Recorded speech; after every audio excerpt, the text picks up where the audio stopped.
Brought to you by V-Guard, co-powered by Sensodyne and Vimal. બોલો ઝુબા કેસરી.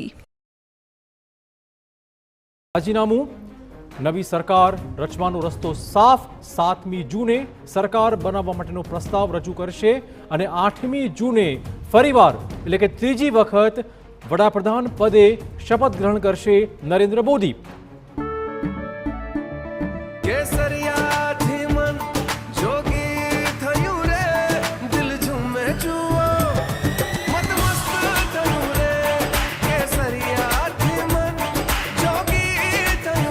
हर पल मनाओ केसरी त्योहार. विमल, बोलो जुबान केसरी. હાલમાં નરેન્દ્ર મોદી રાષ્ટ્રપતિને પોતાનું રાજીનામું સોંપી દીધું છે અને 7મી જૂને એનડીએ સરકાર બનાવવાનો પ્રસ્તાવ મૂકશે. 8મી તારીખે સાંજે 7 થી 8ની વચ્ચે રાષ્ટ્રપતિ ભવનમાં યોજાશે શપથ ગ્રહણ સમારોહ. કેટલાક પ્રધાનો પણ મોદીની સાથે લઈ શકે છે પ્રધાન પદના શપથ. રાષ્ટ્રપતિને તેમણે મળીને રાજીનામું સુપ્રત કર્યું છે.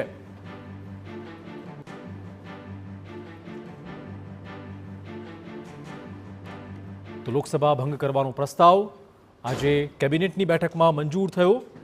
એ પ્રસ્તાવ મંજૂર થયા બાદ તરત જ નરેન્દ્ર મોદી પહોંચ્યા રાષ્ટ્રપતિ ભવન અને ત્યાં તેમણે પોતાનું વડાપ્રધાન પદેથી રાજીનામું રાષ્ટ્રપતિને સુપ્રત કર્યું છે.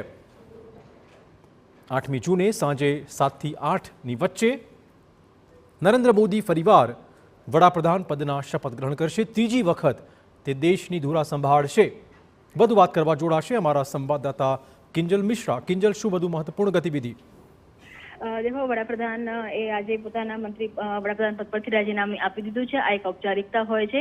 17મી લોકસભાનો ભંગ છે તે કરવામાં આવ્યો છે, કેમ કે ચૂંટણી પતી ચૂકી છે, પરિણામ પણ જાહેર થઈ ચૂક્યા છે અને હવે એક વખત એનડીએની બેઠક પૂર્ણ થાય ત્યારબાદ 7 જૂને જે ઘટકદળની બેઠક છે તે બોલાવવામાં આવી છે. ત્યારબાદ ફરી એકવાર સરકાર બનાવવાનો જે પ્રસ્તાવ છે તે વડાપ્રધાન તેની સાથે જે તેમના કહી શકાય કે સાથી પક્ષ છે તે 7 તારીખે સાંજે પ્રસ્તાવ છે તે મૂકશે અને 8 તારીખે વડાપ્રધાન તરીકે નરેન્દ્ર મોદી ત્રીજી વખત શપથ ગ્રહણ કરવાના છે. ત્યારે આજે ઔપચારિકતાના ભાગરૂપે તેમણે વડાપ્રધાન પદ ઉપરથી રાજીનામું આપી દીધું છે. ધન્યવાદ કિંજલ, તમામ જાણકારી બદલ. તો હવે એનડીએની બેઠક પહેલા આ મહત્વપૂર્ણ ગતિવિધિઓ. નરેન્દ્ર મોદીએ રાષ્ટ્રપતિ ભવન પહોંચીને રાષ્ટ્રપતિને પોતાનું વડાપ્રધાન પદેથી રાજીનામું સોંપ્યું છે.